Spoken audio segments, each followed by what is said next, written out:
Good morning, dear ones. Welcome to day 24. ಎಲ್ಲರಿಗೂ ಶುಭ ಮುಂಜಾನೆ ನಮಸ್ಕಾರಗಳು. Today we are going to start new chapter number 4, presentation of data. ಇವತ್ತು ನಾವು ಅಧ್ಯಾಯ 4 ಓದ್ತಾ ಇದ್ದೀವಿ. ದತ್ತಾಂಶಗಳ ನಿರೂಪಣೆ, ಚಾಪ್ಟರ್ ನಂಬರ್ 4.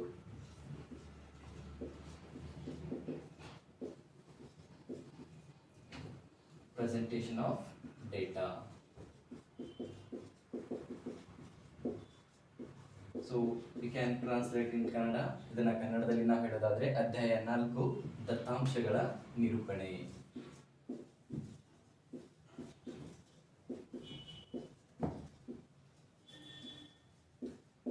So here,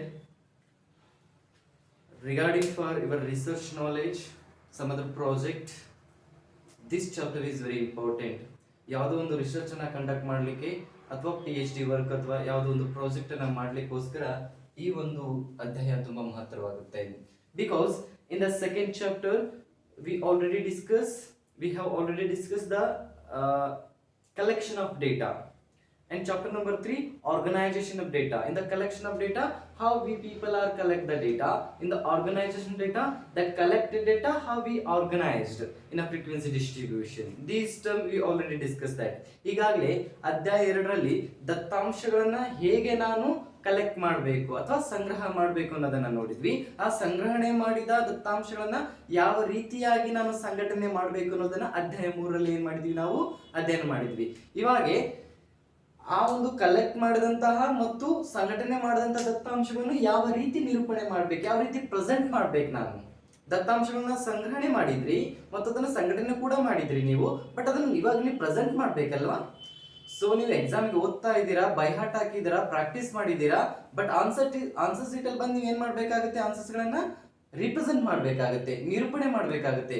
ಅದೇ ರೀತಿಯಾಗಿ ದತ್ತಾಂಶಗಳನ್ನ ಸಂಗ್ರಹಣೆ ಮಾಡ್ತೀರಾ, ಅದನ್ನ ಆರ್ಗನೈಸ್ ಮಾಡ್ತೀರಾ ಅಥವಾ ಸಂಘಟನೆ ಮಾಡ್ತೀರಾ, ಬಟ್ ಫೈನಲ್ ಆಗಿ ಅದನ್ನ ತಗೊಂಡ್ ಬಂದು ಏನ್ ಮಾಡ್ಬೇಕಾಗುತ್ತೆ, ಬೇರೆ ಬೇರೆ ವಿಧಗಳಲ್ಲಿ ಅದನ್ನ ನಿರೂಪಣೆ ಮಾಡ್ಬೇಕಾಗುತ್ತೆ. May be in terms of ಅದನ್ನ ಪಠ್ಯ ನಿರೂಪಣೆಯಲ್ಲಾಗಿರಬಹುದು, ಅಥವಾ ಕೋಷ್ಟಕದ ನಿರೂಪಣೆಯಲ್ಲಾಗಿರಬಹುದು, ಅಥವಾ ರೇಖಾಚಿತ್ರಗಳ ನಿರೂಪಣೆಯಲ್ಲಿ ಆದ್ರೂ ಕೂಡ ನಾವೇನ್ ಮಾಡ್ಬೋದು, ಅದನ್ನ ರಿಪ್ರೆಸೆಂಟ್ ಮಾಡ್ಬೋದು ಅಥವಾ ನಿರೂಪಣೆಯನ್ನ ಮಾಡ್ಬೋದು. So finally in this chapter what we are going to discuss.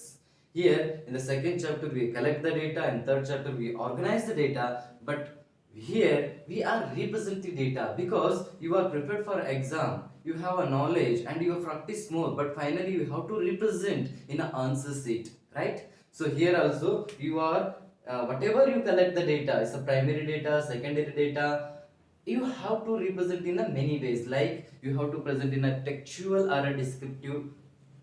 Another way or a second step, you have the tabular representation. Third way, you are diagrammatical representation.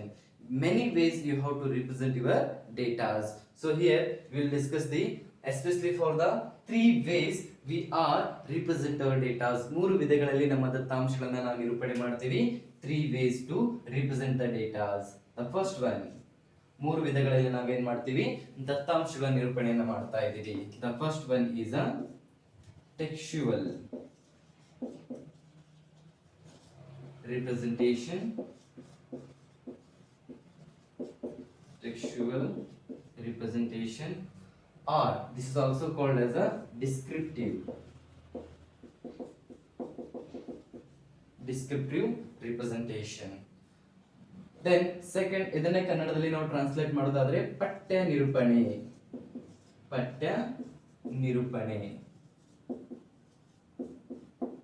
Then second one we have tabular representation. This is very important. Tabular representation. Kannada ಇದನ್ನ ಏನ್ ಕರಿಬಹುದು ಅಂತಂದ್ರೆ ಕೋಷ್ಟಕ ನಿರೂಪಣೆ.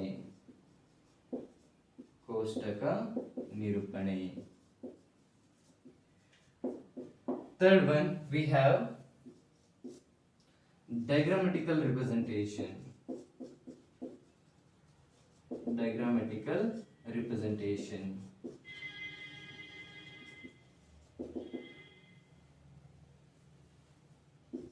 ಕನ್ನಡದಲ್ಲಿ ಇದನ್ನ ನಾವೇನಂತ ಕರೀತಾ ಇದೀವಿ, ರೇಖಾಚಿತ್ರಗಳ ನಿರೂಪಣೆ.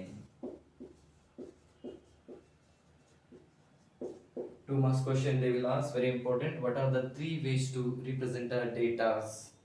One way is a textual or a descriptive representation. ಮೊದಲನೇದಾಗಿ ಪಠ್ಯ ನಿರೂಪಣೆ. 2 ಅಂಕದ ಪ್ರಶ್ನೆ ಕೇಳ್ತಾ ಇದ್ರೆ ಯಾವ 3 ವಿಧಗಳಿಂದ ನಾವು ದತ್ತಾಂಶಗಳನ್ನ ನಿರೂಪಣೆ ಮಾಡಬಹುದು?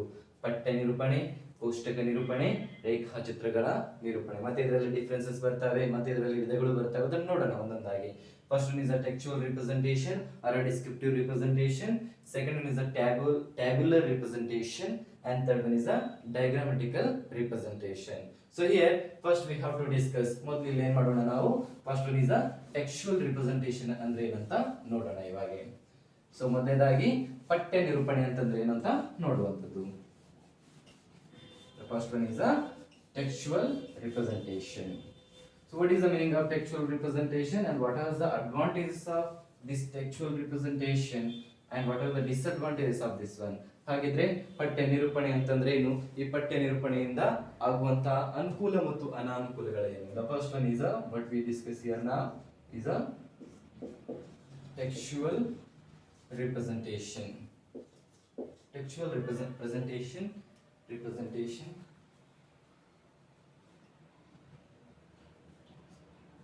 Textual presentation or representation both are okay. Textual presentation ಕನ್ನಡದಲ್ಲಿ ಇದನ್ನ ಏನಂತ ಕರೆದ್ವಿ ನಾವು? ಪಠ್ಯ ನಿರೂಪಣೆ.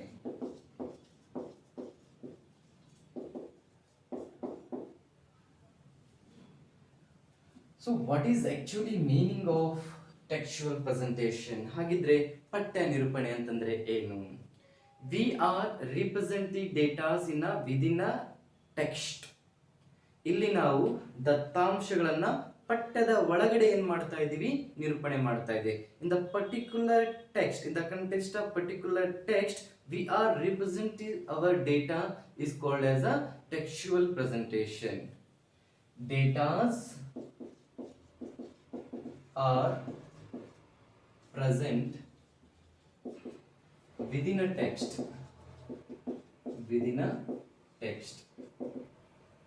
Datas are present within a text.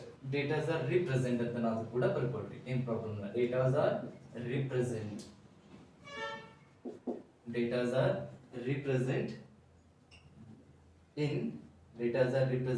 within a text is called as a textual presentation.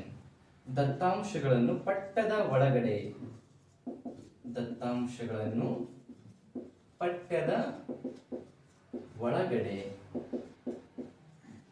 ನಿರೂಪಣೆ ಮಾಡುವುದೇ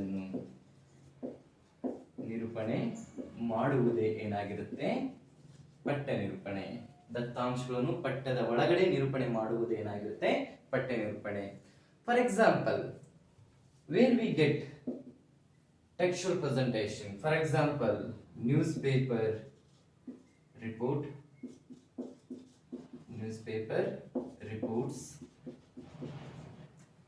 like magazine reports, etc. So ದಿನಪತ್ರಿಕೆಗಳಲ್ಲಿ ಬರುವಂತಹ ರಿಪೋರ್ಟ್ಗಳಾಗಿರ್ಬೋದು, ಸುದ್ದಿಗಳಾಗಿರ್ಬೋದು, ಅಥವಾ ಮ್ಯಾಗಝಿನ್ಗಳಲ್ಲಿ ಬರುವಂತಹ ಸುದ್ದಿಗಳಾಗಿರ್ಬೋದು, ದಿನಪತ್ರಿಕೆಗಳ ಸುದ್ದಿ, ಮ್ಯಾಗಝಿನ್ಗಳಲ್ಲಿ ಬರುವಂತಹ ಸುದ್ದಿಗಳು, ಇವೆಲ್ಲವೂ ಕೂಡ ಯಾವುದಕ್ಕೆ ಉದಾಹರಣೆ ಅಂತ ಹೇಳ್ತಿದ್ದಾರೆ ಅವರು? ಪಠ್ಯ ನಿರೂಪಣೆಗೆ ಉದಾಹರಣೆ ಅಂತ ಹೇಳ್ತಿದ್ದಾರೆ. Why the newspaper reports or magazines reports and your textbook reports also as a considered as a textual representation? Because within a single paragraph or within a text, they are represent the datas in your NCERT textbook also. So I will go through that case number 1 here. So ಇಲ್ಲಿ ನಿಮ್ಮ NCERT textbook ಅಲ್ಲಿ case number 1 ಅಂತ ಕೊಟ್ಟಿದ್ದಾರೆ. ಆ case number 1 ಪ್ರಕಾರ ನಾನು ಇವಾಗ ಹೋಗ್ತೀನಿ, ನೋಡ್ತೀನಿ. ಆ ಕೇಸ್ ನಂಬರ್ 1 ಅನ್ನ ನಾನು ಇವಾಗ ಓದ್ತಿದ್ದೀನಿ. ಫಸ್ಟ್ ಇಂಗ್ಲಿಷ್ ಮೀಡಿಯಂ ಅಲ್ಲಿ ಓದ್ತೀನಿ. The case number 1 will be here. They are given like, okay, in the textual presentation, data are described within the text. So case number 1 ಅಲ್ಲಿ ಹೇಳ್ತಾ ಇದ್ದಾರೆ, what is the, for example, in your NCERT case number 1, in a Bandh call given 8 September.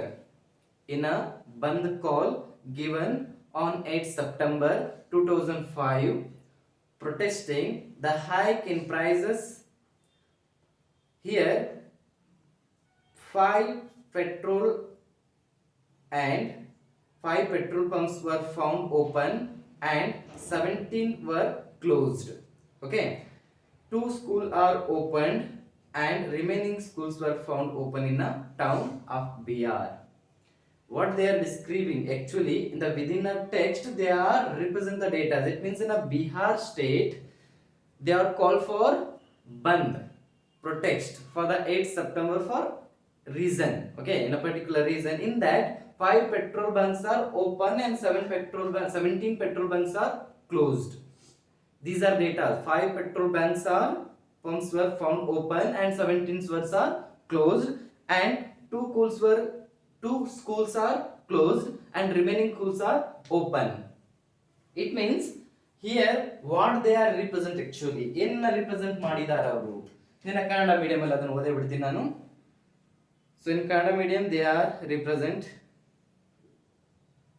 ಕನ್ನಡದಲ್ಲಿ ಹೇಳ್ತಾ ಇದ್ರೆ case number 1 ಅಥವಾ ಪ್ರಸಂಗ 1 ಅಂತ ಹೇಳಿ, ಸೆಪ್ಟೆಂಬರ್ 8, 2005 ಪೆಟ್ರೋಲ್ ಮತ್ತು ಡೀಸೆಲ್ ಬೆಲೆಗಳ ಏರಿಕೆಯನ್ನು ಖಂಡಿಸಿ ಅಥವಾ ವಿರೋಧಿಸಿ, the increases in petrol and diesel, ಮುಷ್ಕರಕ್ಕೆ ಕರೆ ನೀಡಿದಾಗ ಬಿಹಾರ್ ರಾಜ್ಯದ ಒಂದು ಪಟ್ಟಣದಲ್ಲಿ 5 ಪೆಟ್ರೋಲ್ ಬಂಕ್ಗಳು ತೆರೆದಿದ್ದು ಮತ್ತು 17 ಬಂಕ್ಗಳು ಮುಚ್ಚಲ್ಪಟ್ಟಿದ್ದವು. ಓಕೆ, ಹಾಗೆ 2 ಶಾಲೆಗಳು ಮುಚ್ಚಲ್ಪಟ್ಟಿದ್ದು ಉಳಿದ 9 ಶಾಲೆಗಳು ತೆರೆದಿರುವುದು ಕಂಡು ಬಂದಿತ್ತು. ಸೊ ಏನ್ ಮಾಡಿದ್ದಾರೆ ಅವರು, ಒಂದು ನ್ಯೂಸ್ ಪೇಪರ್ ಅಲ್ಲಿ ಈ ತರ ನ್ಯೂಸ್ ಅನ್ನ ಕೊಟ್ಟಿದ್ದಾರೆ, ಅಂದ್ರೆ ಆ ಒಂದು ಪಟ್ಟದ ಒಳಗಡೆ ಆ ನ್ಯೂಸ್ ಅನ್ನ ಏನ್ ಮಾಡಿದ್ದಾರೆ ಅವರು ರಿಪ್ರೆಸೆಂಟ್ ಮಾಡಿದ್ದಾರೆ ಅನ್ನೋದು ಇಲ್ಲಿ ಏನಾಗುತ್ತೆ ಗೊತ್ತಾಗುವಂತದ್ದು. ಬಟ್ ಇದರಿಂದ ಏನ್ ನಮ್ಗೆ ಲಾಭ ಇದೆ, ಏನ್ ಮತ್ತು ಅನಾನುಕೂಲಗಳಿದಾವ ಅಂತ ನೋಡುತ್ತಾ ಹೋದ್ರೆ, for example what they represent on 8 September in a Bihar state. ಯಾವ ರಾಜ್ಯದಲ್ಲಿ? ಬಿಹಾರ್ ರಾಜ್ಯದಲ್ಲಿ ಏನ್ ಮಾಡಿದ್ದಾರೆ, ಯಾವುದೋ ಒಂದು ಟೌನ್ ನಲ್ಲಿ ಏನ್ ಮಾಡಿದ್ದಾರೆ, ಪ್ರೊಟೆಸ್ಟ್ ಅನ್ನ ಮಾಡಿರುವಂತದ್ದು, ಬಂದ್ಗೆ ಕರೆ ನೀಡಿದ್ದಾರೆ. ಯಾಕಂತಂದ್ರೆ increase in diesel and petrol prices, diesel ಮತ್ತು ಪೆಟ್ರೋಲ್ ಬೆಲೆಗಳಲ್ಲಿ ಏರಿಕೆ ಆಗಿರೋದ್ರಿಂದ ಏನ್ ಮಾಡಿದ್ದಾರೆ ಅವರು, ಬಂದ್ಗೆ ಕರೆ ನೀಡಿದ್ದಾರೆ. Here the many datas are represent, ಇದ್ರ ಒಳಗಡೆ ಅನೇಕ ದತ್ತಾಂಶಗಳನ್ನ ರಿಪ್ರೆಸೆಂಟ್ ಮಾಡಿದ್ದಾರೆ. ಆ ಬಂದ್ ಸಲುವಾಗಿ ಏನಾಗಿದ್ದಾವೆ, 5 petrol bunks are opened, 5 petrol bunks are opened and 17 petrol bunks are closed. ಅದರಲ್ಲಿ 5 ಪೆಟ್ರೋಲ್ ಬಂಕ್ಗಳು ಏನಾಗಿದಾವೆ ಅಂತ ಹೇಳಿದ್ದಾರೆ, ತೆರೆದಿದ್ದಾವೆ. 17 ಪೆಟ್ರೋಲ್ ಬಂಕ್ಗಳು ಏನಾಗಿದ್ದಾವೆ, ಮುಚ್ಚಲ್ಪಟ್ಟಿದ್ದಾವೆ. ಅದ್ರ ಜೊತೆಗೆ ಹೇಳ್ತಾ ಇದ್ರೆ 2 schools are open, 2 ಶಾಲೆಗಳು ಏನಾಗಿದ್ದಾವೆ ಅದರಲ್ಲಿ ಕ್ಲೋಸ್ ಆಗಿದಾವೆ ಅಂತ, ಮುಚ್ಚಲ್ಪಟ್ಟಿದ್ದಾವೆ ಅಂತ ಹೇಳಿದ್ರು. Okay, 2 schools are closed and remaining schools are open, ಉಳಿದೆಲ್ಲ ಶಾಲೆಗಳು ಏನಾಗಿದ್ದಾವೆ ತೆರೆದಿದ್ದಾವೆ ಅಂತ ಕಟ್ಟಿದ್ದಾರೆ. These are the data, right? ಇವೆಲ್ಲವನ್ನು ಕೂಡ ನಾವು ಏನಂತ ಕರಿಬೇಕಾಗಿತ್ತು, ದತ್ತಾಂಶಗಳನ್ನ ಕರಿಬೇಕಾಗುತ್ತೆ. ಅದನ್ನ ಏನ್ ಮಾಡಿದಾರೆ ಅವರು, within a text they are represented those data in a within a text, ಒಂದು ಪಠ್ಯದಲ್ಲಿ ಏನ್ ಮಾಡಿದ್ದಾರೆ ಅದನ್ನ ಅವರು ನಿರೂಪಣೆ ಮಾಡಿದ್ದಾರೆ. ಇವೆಲ್ಲವೂ ಕೂಡ ದತ್ತಾಂಶಗಳನ್ನು ಒಂದು ಪಠ್ಯದ ಒಳಗಡೆ, ಸೀಮಿತ ಪಠ್ಯದ ಒಳಗಡೆ ಏನ್ ಮಾಡಿದ್ದಾರೆ ಅವರು ರಿಪ್ರೆಸೆಂಟ್ ಮಾಡಿದ್ದಾರೆ. ಅಂತಹ ದತ್ತಾಂಶಗಳಿಗೆ, ಅಂತಹ ನಿರೂಪಣೆಗೆ ಏನಂತ ಕರಿತೀವಿ ನಾವು, ಪಠ್ಯ ನಿರೂಪಣೆ ಅಂತ ಕರೀತೀವಿ. What is the disadvantages of this one? ಹಾಗಿದ್ರೆ ಇದರ ಒಂದು ಅನಾನುಕೂಲ ಏನು? Who will able to get the benefited from this textual presentation? So first of all it will take a more time, ಇದು ತುಂಬಾ ಸಮಯ ತೆಗೆದುಕೊಳ್ಳುತ್ತೆ. more time to understand again first one, and sometimes skip ಮಾಡಬಹುದು. ಕೆಲವೊಂದು ದತ್ತಾಂಶಗಳನ್ನ ನಾವು ಓದದೇ ಹೋಗಬಹುದು, misprint ಆಗಬಹುದು. 17 ಬದಲಿ 71 ಬರಬಹುದು ಅಲ್ಲಿ, ಅಥವಾ 2 ಬದಲಾಗಿ 20 ಬರಬಹುದು. sometimes ಮಿಸ್ಪ್ರಿಂಟ್ ಆಗುವಂತ ಸಿಚುವೇಶನ್ಗಳು ಜಾಸ್ತಿ ಇರುವಂತದ್ದು. and this will only helps to the literate people, ಯಾರು ಅಕ್ಷರಸ್ಥರು ಇದ್ದಾರೆ, ಯಾರಿಗೆ ಓದ್ಲಿಕ್ಕೆ ಬರೀಲಿಕ್ಕೆ ಬರ್ತಾ ಇದೆಯಲ್ಲ ಅವರಿಗೆ ಮಾತ್ರ ಪಠ್ಯ ನಿರೂಪಣೆ ಏನಾಗುವಂತದ್ದು, ಹೆಲ್ಪ್ ಆಗುವಂತದ್ದು. The textual presentation will be helps to the literate people and it will take a more time and sometimes some data will miss. ಯಾರು ಸ್ಪೀಡ್ ಆಗಿ ಓದ್ತಾ ಇದ್ದಾರೆ ಕೆಲವೊಂದು ದತ್ತಾಂಶಗಳನ್ನ ತಪ್ಪಾಗಿ ತಿಳ್ಕೊಳ್ಳುವಂತ ಸಂದರ್ಭ ಕೂಡ ಇರುವಂತದ್ದು.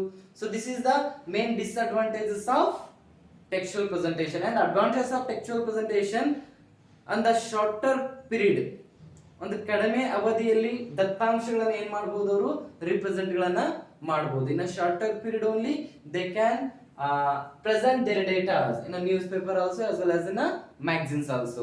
ಒಂದು ಕಡಿಮೆಯ ಅವಧಿಯಲ್ಲಿ ಅಥವಾ ಕಡಿಮೆ ಸಮಯದಲ್ಲಿ ಏನ್ ಮಾಡಬಹುದು, ತಮ್ಮ ದತ್ತಾಂಶಗಳನ್ನ ಪ್ಯಾರಾಗ್ರಾಫ್ ಅಲ್ಲಿ ಕೂಡ ಅವ್ರು ಏನ್ ಮಾಡಬಹುದಾಗಿದೆ, ನಿರೂಪಣೆ ಮಾಡಬಹುದಾಗಿದೆ. ಅಂತ ಪ್ರೆಸೆಂಟೇಷನ್ ಏನಂತ ಕರಿತೀವಿ ನಾವು, ಟೆಕ್ಸ್ಚುಯಲ್ ಪ್ರೆಸೆಂಟೇಷನ್ ಅಥವಾ ಕನ್ನಡದಲ್ಲಿ ಅದನ್ನ ಪಠ್ಯ ನಿರೂಪಣೆ ಅಂತ ಕರೀತಾ ಇದೀವಿ. ಅರ್ಥ ಆಯ್ತಲ್ಲ? So what is the meaning of textual presentation? Datas are represent in within a text. Datas are represent in a within a text is called as a textual presentation. ದತ್ತಾಂಶಗಳನ್ನು ಪಠ್ಯದ ಒಳಗಡೆನೆ ನಿರೂಪಣೆ ಮಾಡುವುದಕ್ಕೆ ನಾವೇನಂತ ಕರೀತಾ ಇದೀವಿ, ಪಠ್ಯ ನಿರೂಪಣೆ ಅಂತ ಕರೀತಾ ಇದೀವಿ. I hope you people are understand, right? So now the second one is a tabular representation. ನಮಗೆ ಟೆಕ್ಸ್ಚುಯಲ್ ಆಗಿ ಪಠ್ಯ ನಿರೂಪಣೆ ಆದ್ಮೇಲೆ ಬರುವಂತದ್ದು ಒಂದು ಎರಡನೇ ವಿಧಾನ ಯಾವ್ದಪ್ಪ ಅಂತಂದ್ರೆ ಟ್ಯಾಬ್ಯುಲರ್ ಅಂತ ಬರುತ್ತೆ, ಕೋಷ್ಟಕ ನಿರೂಪಣೆ. So that is a very important. Under that again we have the four types of tables. So tabular ಅಲ್ಲಿ ನಮಗೆ four types ಬರ್ತಾ ಇದಾವೆ. So first one is a, second one we are discussing now is a tabular presentation. Tabular presentation. ಕನ್ನಡದಲ್ಲಿ ಏನಂತ ಕರೀತಾ ಇದೀವಿ ನಾವು, ಕೋಷ್ಟಕ ನಿರೂಪಣೆ. ಕೋಷ್ಟಕ ನಿರೂಪಣೆ. So what is the meaning of tabular presentation? Data are present in table, especially ಇದನ್ನ ಟೇಬಲ್ ಅಲ್ಲಿನ ಡೇಟಾಗಳನ್ನ ಏನ್ ಮಾಡ್ತಾ ಇದೀವಿ, ಪ್ರೆಸೆಂಟ್ ಮಾಡ್ತಾ ಇದೀವಿ. Here data are representing rows and columns in place of horizontal and vertically. ಇಲ್ಲಿ ನಾವು ದತ್ತಾಂಶಗಳನ್ನ ಅಡ್ಡ ಸಾಲು ಮತ್ತು ಕಂಬ ಸಾಲುಗಳಲ್ಲಿ ಏನ್ ಮಾಡ್ತಾ ಇದೀವಿ, ನಿರೂಪಣೆ ಮಾಡ್ಲಿಕ್ಕೆ ಸಾಧ್ಯವಾದ್ರೆ ಅಂತಹ ನಿರೂಪಣೆಯನ್ನು ಏನಂತ ಕರೀತಾ ಇದೀವಿ ನಾವು, ಕೋಷ್ಟಕ ನಿರೂಪಣೆ. Datas are represent in form of rows. Rows means horizontally,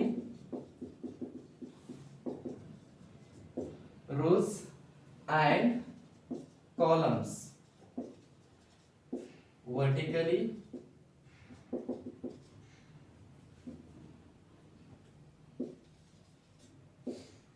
is called tabular presentation, TP. Data are represented in form of rows horizontally and columns vertically is called tabular presentation. ದತ್ತಾಂಶಗಳನ್ನು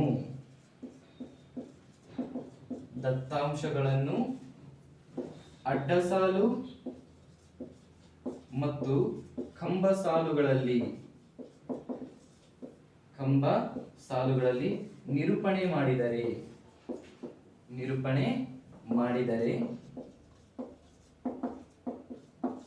ಅಂತಹ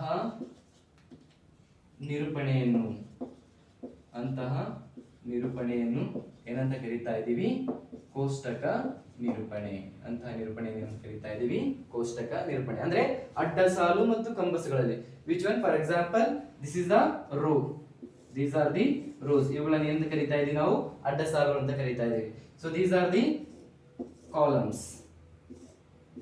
So we are represent our data's rows and columns. ನಮ್ಮ ದತ್ತಾಂಶಗಳನ್ನು ನಾವು ಅಡ್ಡ ಸಾಲು ಮತ್ತು ಕಂಬ ಸಾಲುಗಳಲ್ಲಿ ನಿರೂಪಣೆ ಮಾಡಿದ್ರೆ ಅಂತಹ ನಿರೂಪಣೆಗೆ ನಾವೇನಂತ ಕರೀತಾ ಇದೀವಿ, ಕೋಷ್ಟಕ ನಿರೂಪಣೆ ಅಂತ ಕರೀತಾ ಇದೀವಿ. Are you understand what is the meaning of tabular presentation?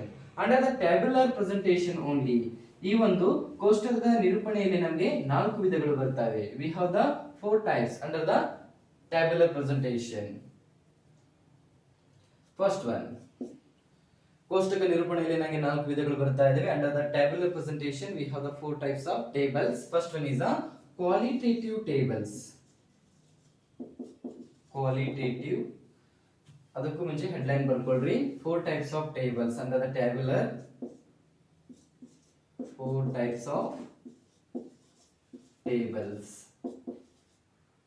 4 ವಿಧದ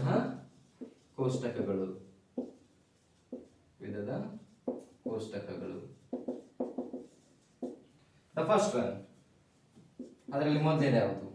4 ವಿಧಗಳಲ್ಲಿ ಯಾವುದೆಲ್ಲ ನೋಡ್ತಾ ಇದ್ದೀವಿ ನೋಡೋಣ. First one is a qualitative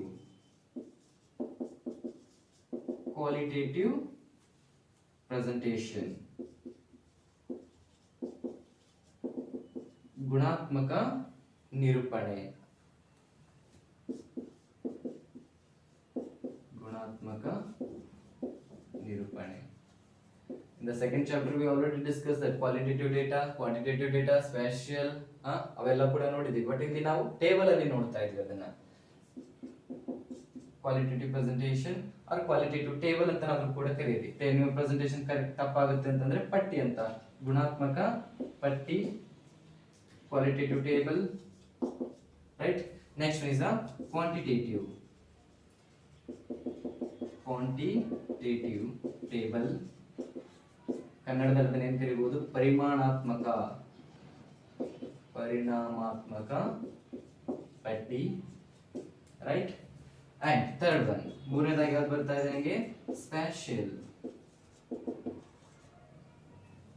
classification. ಅಲ್ಲಿ ಕ್ಲಾಸಿಫಿಕೇಶನ್ ಅಂತ ಕರಿತೀವಿ, ಸ್ಪೆಷಲ್ ಟೇಬಲ್ ಅಂತ ಕರೆಯೋಣ. ಸ್ಪ್ಯಾಷಿಯಲ್ ರಿಪ್ರೆಸೆಂಟೇಷನ್ ಅಂದ್ರೆ ಓಕೆ, ಟೇಬಲ್ ಅಂದ್ರೆ ಓಕೆ. ಇದನ್ನ ನಾವೇನಂತ ಕರಿಬಹುದ್ರಿ? ಸಮಯಾನುಸಾರ, ಸಮಯಾನುಸಾರ ಪಟ್ಟಿ. Last one, the qualitative, quantitative, spatial classification. Fourth one is a chronological. Spatial ಅಂತಂದ್ರೆ ನನಗೆ ಪ್ರದೇಶಾನುಸಾರ, ಸಾರಿ, based on the ಪ್ರದೇಶಾನುಸಾರ ಅಂತ ಬರೀಬೇಕು. ಪ್ರದೇಶಾನುಸಾರ ಪಟ್ಟಿ. Last one is a chronological. chronological table. ಇದು ಏನ್ ಬರ್ತಾ ಇದೆ ನನಗೆ? ಸಮಯಾನುಸಾರ ಪಟ್ಟಿ, ಸಮಯಾನುಸಾರ ಪಟ್ಟಿ. ಸೊ ಸ್ವಲ್ಪ ಇಂದ ಮುಂದೆ ಆಗ್ಬೋದು. ಇನ್ನ ಟೇಬಲ್ ಅಲ್ಲಿ ಸ್ಪ್ಯಾಷಿಯಲ್ ಫೋರ್ತ್ ಕೊಟ್ಟಿರಬಹುದು, ಇದು ಕ್ರೋನಲಾಜಿಕಲ್ ಥರ್ಡ್ ಕೊಟ್ಟಿರಬಹುದು. So that is the differences. ಅಷ್ಟು ಡಿಫರೆನ್ಸಸ್ ನಿಮಗೆ ಬರ್ಬೋದು ಅಷ್ಟೇ. ದ ಸ್ಪ್ಯಾಷಿಯಲ್ ಟೇಬಲ್, ಆ ಸ್ಪೆಷಲ್ ಕ್ಲಾಸಿಫಿಕೇಶನ್ ಅಂತ ಈಗಾಗಲೇ ನೋಡಿದ್ವಿ. ಕ್ರೋನಲಾಜಿಕಲ್ ಕ್ಲಾಸಿಫಿಕೇಶನ್ ಅನ್ನೋದನ್ನು ಕೂಡ ನಾವೇನ್ ಮಾಡಿದೀವಿ? ಈಗ ನೋಡಿರುವಂತದ್ದು.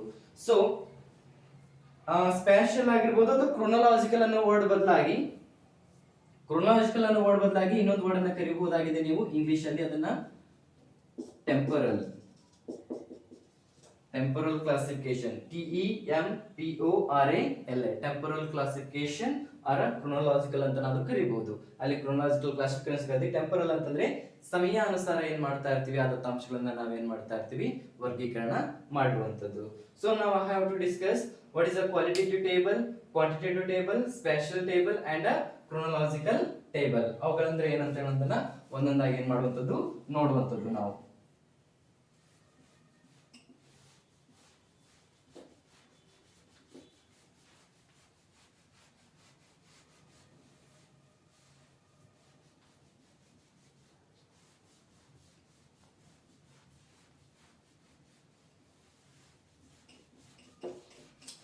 The first one is a qualitative data, qualitative table. So what is the meaning of that one?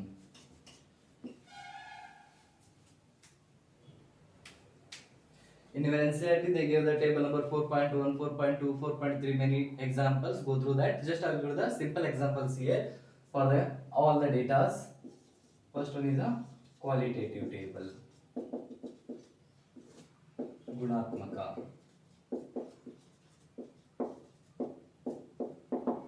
Okay. So when the word come qualitative, you have to remember some attributes. Based on some attributes, we are create the tables is called as a qualitative tables. So ಗುಣಾತ್ಮಕ ಅಂತ ಬಂದಾಗ ಕೆಲವು ಗುಣಗಳಿಗೆ ಅನುಸಾರವಾಗಿ ನಾವೇನ್ ಮಾಡ್ತಾ ಇದೀವಿ? ದತ್ತಾಂಶಗಳನ್ನ ವರ್ಗೀಕರಣ ಮಾಡ್ತಾ ಇದೀವಿ. ಅದಕ್ಕೆ ಗುಣಾತ್ಮಕ ವರ್ಗೀಕರಣ ಅಂತ ಅಲ್ಲಿ ಕರಿತೀವಿ.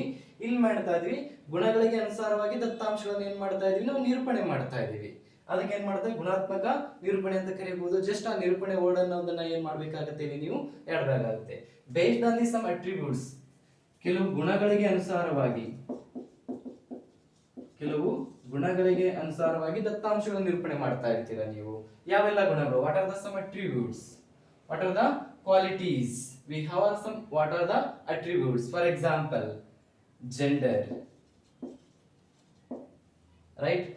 Under the gender we have male, female, and third gender or transgender ಅಂತ ಕರಿತೀವಿ. ಹೆಣ್ಣು ಗಂಡು ಅನ್ನೋದು ಎಲ್ಲವೂ ಯಾವ್ದ್ರಲ್ಲಿ ಬರುವಂತದ್ದು ಕೆಲವು ಗುಣಗಳಿಗೆ ಸಂಬಂಧಪಟ್ಟಿದ್ದು. ಇವುಗಳನ್ನ ನಾವೇನ್ ಮಾಡ್ಲಿಕ್ಕೆ ಬರುವುದಿಲ್ಲ, ಅಳತೆ ಮಾಡ್ಲಿಕ್ಕೆ ಬರುವುದಿಲ್ಲ. V can't measure qualitative data. We can't measure qualitative data. ಗುಣಾತ್ಮಕ ದತ್ತಾಂಶಗಳನ್ನು ಅಳತೆ ಮಾಡಲು ಸಾಧ್ಯವಿಲ್ಲ. ಗುಣಾತ್ಮಕ ದತ್ತಾಂಶಗಳನ್ನು ಅಳತೆ ಮಾಡಲು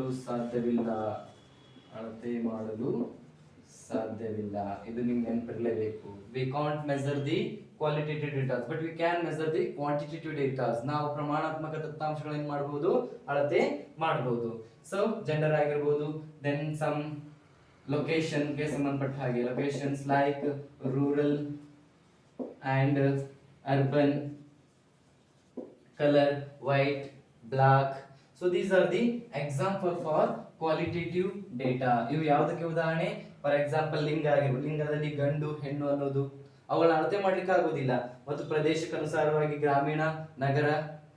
ಸೊ ವಿ ಕಾಂಟ್ ಮೆಜರ್. ಈ ದತ್ತಾಂಶಗಳನ್ನ ನಮ್ಗೆ ಏನ್ ಮಾಡ್ಲಿಕ್ಕೆ ಬರೋದಿಲ್ಲ, ಅಳತೆ ಮಾಡ್ಲಿಕ್ಕೆ ಬರೋದಿಲ್ಲ. I can measure height. ಎತ್ತರವನ್ನ ನಾನು ಅಳತೆ ಮಾಡಬಹುದು, ತೂಕವನ್ನ ನಾನು ಅಳತೆ ಮಾಡಬಹುದು, ಅಂಕಗಳನ್ನ ನಾನು ಏನ್ ಮಾಡಬಹುದು, ಅಳತೆ ಮಾಡಬಹುದು. ಆದ್ರೆ ಇವುಗಳನ್ನ ಅಳತೆ ಮಾಡ್ಲಿಕ್ಕೆ ಬರೋದಿಲ್ಲ.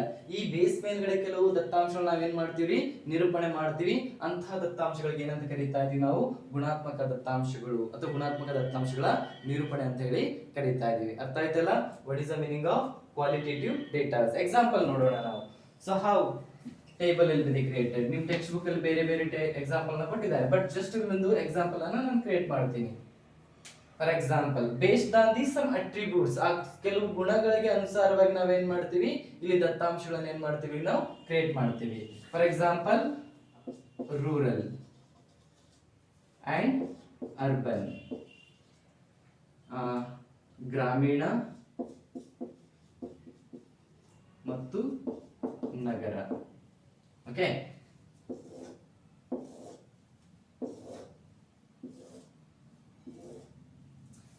ಇದು ನಮ್ದು ಒಂದು. ಸೊ ಈ ಸೈಡ್ ಬಂದಾಗ ಎಷ್ಟು ಜನ ಮಹಿಳೆಯರು ಮತ್ತು ಪುರುಷರಿದ್ದಾರೆ? ಮೇಲ್ ಫಿಮೇಲ್, ಗಂಡು ಹೆಣ್ಣು. ನಗರ ಪ್ರದೇಶದಲ್ಲಿ ಎಷ್ಟು ಜನ ಇದ್ದಾರೆ, ಗ್ರಾಮೀಣ ಪ್ರದೇಶದಲ್ಲಿ ಎಷ್ಟು ಹೆಣ್ಣು ಮತ್ತು ಗಂಡು ಇದ್ದಾರೆ ಅಂತ ಹೇಳಿ ನಾವೇನಾದ್ರೂ ಟೇಬಲ್ ಕ್ರಿಯೇಟ್ ಮಾಡಿದ್ರೆ ಅಂತಹ ದತ್ತಾಂಶಗಳಿಗೆ ಏನಂತ ಕರೀತಾ ಇದೀವಿ ನಾವು? ಫಾರ್ ಎಕ್ಸಾಂಪಲ್ ಇಲ್ಲಿ ನೀವು ಅದನ್ನ ಬ್ಲಾಂಕ್ ಬಿಟ್ಟೆ ಬೇಕಿದ್ರೆ ತಗೋಬಹುದು. ಇಲ್ಲಿ ನೀವು ಏನ್ ಜಸ್ಟ್ ಏನ್ ತಗೋಬಹುದು, ಜೆಂಡರ್ ಅನ್ನೋ ವರ್ಡ್ ತಗೋಬಹುದು. ಜೆಂಡರ್, ಲಿಂಗ ಅಂತ ತಗೊಂಡು ಇಲ್ಲಿ ಲಿಂಗದಲ್ಲಿ ಎರಡು ಬರ್ತಾ ಇದಾವೆ, ಮೇಲ್. ಆಕ್ಚುಲಿ ಮೂರು ಬರ್ತಾವೆ, ನಾವು ಎರಡನ್ನ ಮಾತ್ರ ತಗೊಳ್ತಾ ಇದ್ದೇವೆ, ಮೇಲ್ ಅಂಡ್ ಫಿಮೇಲ್, ಗಂಡು ಹೆಣ್ಣು. ಫಾರ್ ಎಕ್ಸಾಂಪಲ್ ಇಲ್ಲಿ ನಾವು ತಗೋತಾ ಇದ್ದೀನಿ. So in rural area 50 males are there and urban area 150 males are there. So just example ತಗೊಳ್ತಾ ಇದ್ದೀನಿ. In female here 60 males are there, but here only 30 females are there. So we are represented our datas. These are our datas, right? We are represented our datas based on some characteristics or based on some attributes. ನಮ್ಮ ದತ್ತಾಂಶಗಳನ್ನು ಕೆಲವು ಗುಣಗಳಿಗೆ ಅನುಸಾರವಾಗಿ ನಾವೇನ್ ಮಾಡ್ತಾ ಇದೀವಿ, ನಿರೂಪಣೆ ಮಾಡ್ತಾ ಇದೀವಿ. ಅಂತಹ ದತ್ತಾಂಶಗಳಿಗೆ ನಾವೇನಂತ ಕರೀತಾ ಇದೀವಿ, ಅಂತಹ ನಾವು ವರ್ಗೀಕರಣಕ್ಕೆ ಆಗಿರಬಹುದು, ಅಂತಹ ನಿರೂಪಣೆಗೆ ಏನಂತ ಕರೀತಾ ಇದೀವಿ ನಾವು? ಗುಣಾತ್ಮಕ ದತ್ತಾಂಶಗಳ ನಿರೂಪಣೆ ಅಂತ ಹೇಳಿ ಕರೀತಾ ಇದೀವಿ. ಯಾವುದರ ಆಧಾರದ ಮೇಲೆ ನಾವು ದತ್ತಾಂಶಗಳನ್ನ ಇಲ್ಲಿ ನಿರೂಪಣೆ ಮಾಡಿದೆ? ಕೆಲವು ಗುಣಗಳಿಗೆ ಆಧಾರದ ಮೇಲೆ. ಸೊ ಅದು ಪ್ರದೇಶ ಆಗಿರಬಹುದು ಅಥವಾ ಲಿಂಗ ಆಗಿರಬಹುದು. ಆ ಗುಣಗಳಿಗೆ ಅನುಸಾರವಾಗಿ ನಾನು ಏನ್ ಮಾಡಿದೆ, ನನ್ನ ದತ್ತಾಂಶಗಳನ್ನ ನಿರೂಪಣೆ ಮಾಡಲಿಕ್ಕೆ ಸಾಧ್ಯ ಆಯಿತು. ಅಂತಹ ನಿರೂಪಣೆಯನ್ನು ನಾವು ಗುಣಾತ್ಮಕ ದತ್ತಾಂಶಗಳ ನಿರೂಪಣೆ ಅಂತ ಕರೀಬಹುದು. Based on the some attributes I am able to represent datas based on the rural, urban and based on the male and female. That is called as a qualitative representation of the table, right? Next one, second one, we have the quantitative datas or quantitative representation. So ಎರಡನೇದಾಗಿ ಬರುವಂತದ್ದು ನನಗೆ ಯಾವ್ದು ಬರ್ತಾ ಇದೆ? ಪರಿಮಾಣಾತ್ಮಕ ಅಂತ ಕರಿತೀವಿ ಅದಕ್ಕೆ ನಾವು, quantitative. Second one is a quantitative. Quantitative representation, ಕನ್ನಡದಲ್ಲಿ ಇದನ್ನು ನಾವು ಪರಿಮಾಣಾತ್ಮಕ. 2 marks question they will ask. Under the tabular representation, what are the 4 ways to represent the data? So ದತ್ತಾಂಶಗಳ ನಿರೂಪಣೆಯಲ್ಲಿ ಎಸ್ಪೆಷಲಿ ಅದರಲ್ಲಿ ಯಾವ್ದ್ರಿ ಕೋಷ್ಟಕ ನಿರೂಪಣೆಯಲ್ಲಿ ಬರುವಂತ 4 ವಿಧಗಳು ಯಾವುವು?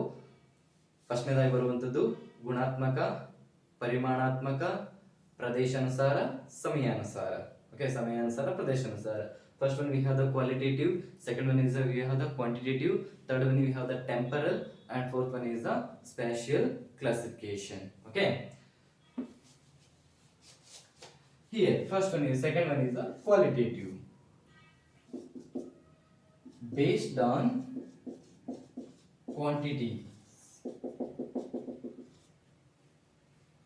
based on some characteristic of quantities, based on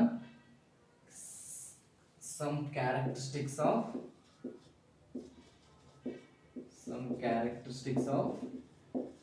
quantities, based on some attributes. ಅಲ್ಲಿ ಏನಾಗಿತ್ತು, ಕೆಲವು ಗುಣಗಳಿಗೆ ಅನುಸಾರವಾಗಿ. ಬಟ್ ಇಲ್ಲಿ ಏನ್ ಮಾಡ್ತಾ ಇದೀವಿ, ಕೆಲವು ಪರಿಮಾಣಾತ್ಮಕ ಲಕ್ಷಣಗಳ ಮೇಲೆ ನಾವು ದತ್ತಾಂಶಗಳನ್ನು ಏನ್ ಮಾಡ್ತಾ ಇದೀವಿ, ಕೆಲವು ಪರಿಮಾಣಾತ್ಮಕ ಲಕ್ಷಣಗಳಿಗೆ ಅನುಸಾರವಾಗಿ ದತ್ತಾಂಶಗಳನ್ನು ಏನ್ ಮಾಡ್ತೀವಿ, ಇಲ್ಲಿ ನಾವು ನಿರೂಪಣೆ ಮಾಡ್ತೀವಿ. And second point, we can measure the quantitative data. ನಾವು ಪರಿಮಾಣಾತ್ಮಕ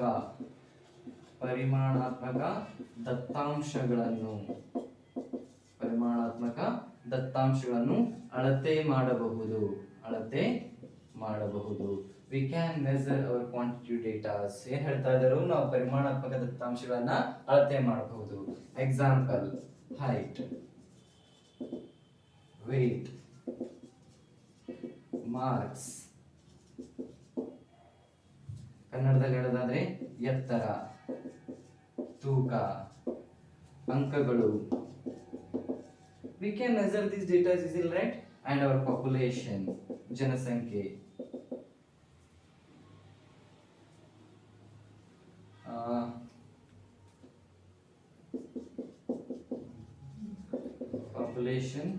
ಜನಸಂಖ್ಯೆ, ಇವುಗಳನ್ನೆಲ್ಲವನ್ನು ಕೂಡ ನಾನು ಏನ್ ಮಾಡಬಹುದು, ಎಣಿಕೆ ಮಾಡಬಹುದು. 1 2 3 4. We can measure that these data 1 2 are 20 centimeters or 50 centimeters or 50 kg or 60 kg, 70 marks, 90 marks, 99 marks. We can measure the data here. ಇಲ್ಲಿ ನಾನು ಏನ್ ಮಾಡಬಹುದಾಗಿದೆ, ದತ್ತಾಂಶಗಳನ್ನ ಸುಲಭವಾಗಿ ಏನ್ ಮಾಡಬಹುದು, ಅಳತೆ ಮಾಡಬಹುದು. ಅಂತಹ ದತ್ತಾಂಶಗಳಿಗೆ ನಾವೇನಂತ ಕರೀತಾ ಇದೀವಿ, ಅಂತಹ ದತ್ತಾಂಶಗಳ ನಿರೂಪಣೆಗೆ ಏನಂತ ಕರೀತಾ ಇದೀವಿ, ಪರಿಮಾಣಾತ್ಮಕ ದತ್ತಾಂಶಗಳ ನಿರೂಪಣೆ, quantitative representation of datas. So example ತಗೊಳ್ಳೋಣ, based on the some characteristics of quantities, right?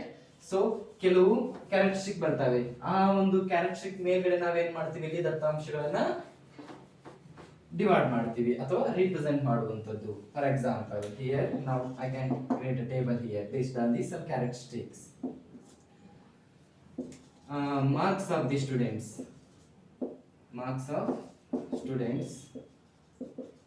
in economics. ಅರ್ಥಶಾಸ್ತ್ರದಲ್ಲಿ ವಿದ್ಯಾರ್ಥಿಗಳು ತೆಗೆದುಕೊಂಡ ಅಂಕಗಳು. So first column will be the number of students,